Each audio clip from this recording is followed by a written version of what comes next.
About setting goals. Let me show you something to turn me every way but loose. I've never been the same since I found out about it. Learning how to set goals.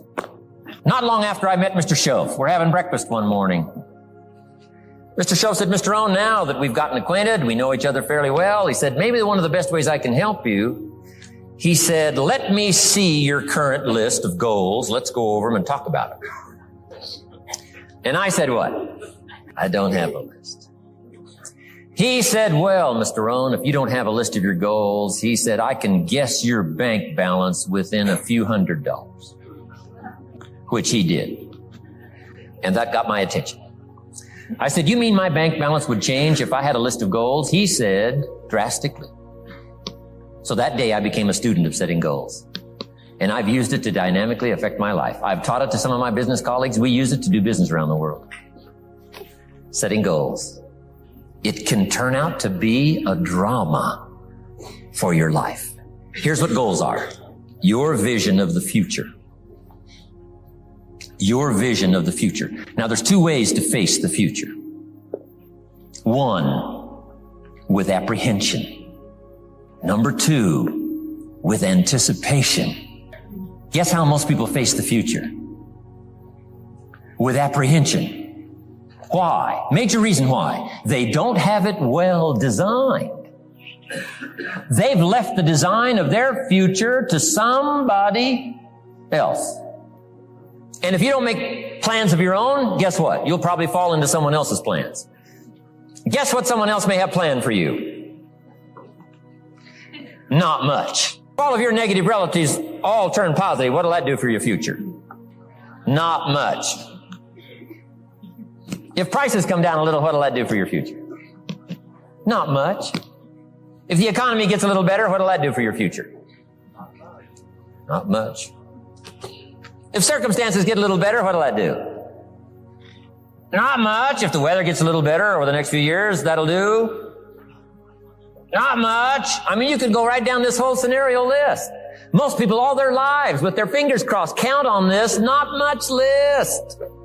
That's why 10 years from now, they'll be driving what they don't want to drive, living where they don't want to live, wearing what they don't want to wear, doing what they don't want to do, having what they don't want to have, maybe become what they didn't want to become. And it all starts by counting on something that's not going to count much. You say, well, then how can my life dramatically change? You got to count on yourself. And here's one of the things you got to count on. Your ability to design the future. It's called the promise. And the promise of the future, if you'll design it well, can have an awesome effect on your life. But if you face the future with apprehension, you'll take hesitant steps all day, uncertain steps all day. And if you take uncertain steps all day for 6 years, you can imagine how empty your life can be. We've got to help our kids with the promise of the future. Now here's what's connected to the promise, the price to pay. But I'm telling you, the price is easy if the promise is clear. One of the better notes to make for today. The price is easy if the promise is clear and powerful. But the price seems almost too much to pay, too much to get over, too much to accomplish if the promise isn't clear, if the promise isn't powerful. I'm telling you, kids will pay the disciplines if they can see the promise. One of our biggest challenges as parents in the 90s is to help our kids see the promise of the future. That's why I'm teaching financial independence, how to become wealthy and powerful and sophisticated and healthy and unique. All of the stuff kids would hope to go for. It's all possible. This is America. That's the promise of the future. The price, a few simple disciplines practiced every day. And I'm telling you, the kids will pay the price of the simple disciplines if they can see the promise of the future. But if they can't see, they don't want to pay. And the same is true of all of us. We will pay the most extraordinary disciplines if we can see the promise of the future, called setting goals. So I'm asking you to get a handle on the future. I'm asking you not to leave it to anyone else. Don't leave it to the company. Companies got their own goals. I'm asking you to set your own goals, your personal goals. Income goals and financial goals and health goals and spiritual goals and where do you want to go and what do you want to do and what do you want to see and what do you want to be? That's it. Promise of the future. Design your own future. It's within your hands and your capacity to do so. Here's how simple now goal setting is. It's not mysterious. You don't have to anchor, you don't have to focus, you don't have to visualize, none of that stuff. Here's how simple goal setting is. Changed my life. Decide what you want and write it down. I mean, that's how profound this stuff is.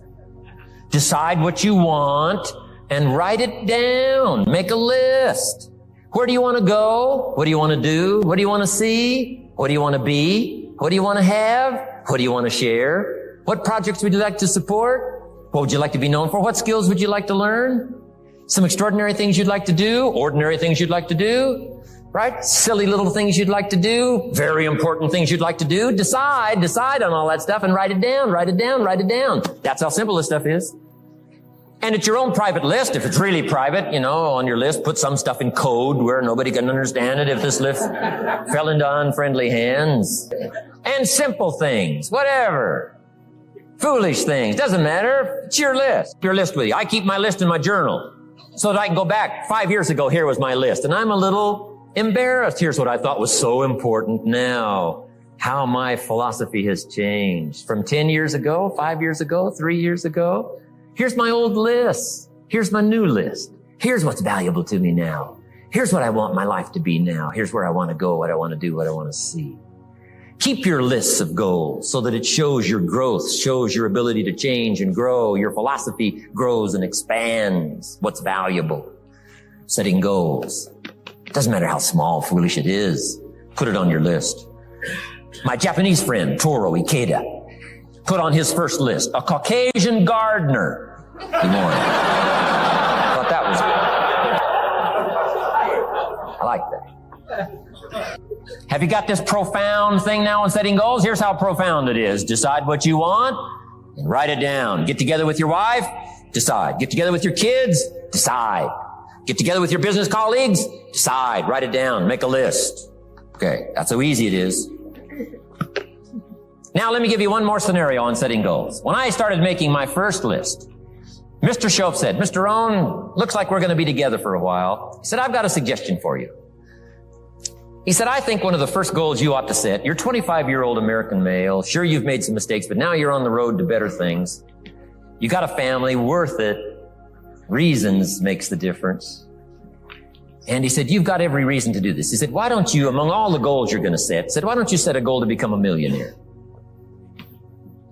A millionaire. This is America. All the possibilities are available. Why don't you set a goal to become a millionaire? He said, it's got a nice ring to it. Millionaire. Enough zeros to impress your accountant? Millionaire. And he said, here's why. Now I thought, the man doesn't need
to teach me why.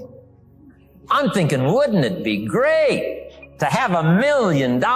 He said, no, that's not it. Here's why.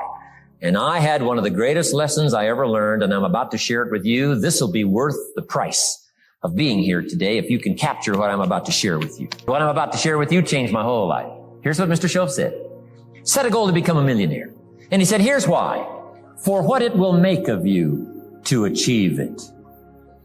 And I got one of the greatest classes in one sentence I've ever received in my life.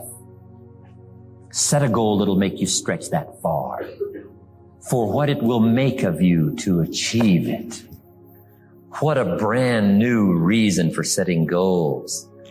What an all-encompassing challenge to have a better vision of the future. What for? To see what it will make of you to achieve it.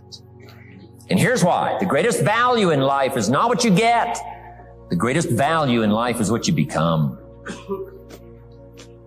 Major question to ask on the job is not, what am I getting here? That's not the major question. The major question to ask is, what am I becoming here? It's not what you get that makes you valuable. It's what you become that makes you valuable. So Shoaff said, set a goal to become a millionaire. For what it will make of you to achieve it. Then he said, when you finally have become a millionaire, now he said, what's important is not the money. I thought, wow, I've got some more to learn. He said, no, Mr. Rohn, I'm telling you honestly, you could just give the money away. Now, I did better than that, right? I told you. I lost it all. I'm rich by the time I'm 31. I'm a millionaire. I'm broke by the time I'm 33. So I didn't have to give it all away. I lost it all. Foolish.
mistakes I made. That I'm a farm boy from Idaho. That early money drove me bonkers. I used to say, how many colors does it come in? I'll buy them all. I went crazy over that first money. I just went crazy. And then I made that one foolish mistake, right? Continuing guarantee. I mean, I'm so naive off the farm. I don't know what continuing means. And a few other mistakes. And by the time I'm 33, I'm broke. Now I've made and lost millions since then. But what an experience that was. And I'm telling you, the man was right. When I finally was broke at age 33, guess what I discovered? My money did not mean that much. It represented only a fraction of all my assets. Shoaff said, once you become a millionaire, Mr. Rohn, you could give all the money away. Because he says, what's important is not the money. What's important is the person you've become. A whole new concept on setting goals. Now, there's two parts to this, and then we're wrapping up goals. Here's the first part now on this goal setting for what you become. Number one, don't set your goals too low. Interesting, we teach in leadership. You'll find it on the cassettes. Don't join an easy crowd. You won't grow. Go where the expectations are high. Go where the demands are high. Go where the pressure's on to perform, to grow, to change, to develop, to read, to study, to develop skills. I belong to a small group. We do business around the world. You cannot believe the expectations at that level. What we expect of each other in terms of excellence, far beyond average. Why? So that we can each grow, so that we can receive from the group. We can contribute to the group. Something unprecedented. It's called living at the summit. Go where the demands are high. Go where the expectations are strong so that it'll provoke you, push you urgently.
insist that you not remain the same for the next couple of years, the next 5 years, that you'll grow and change. So don't set your goals too low.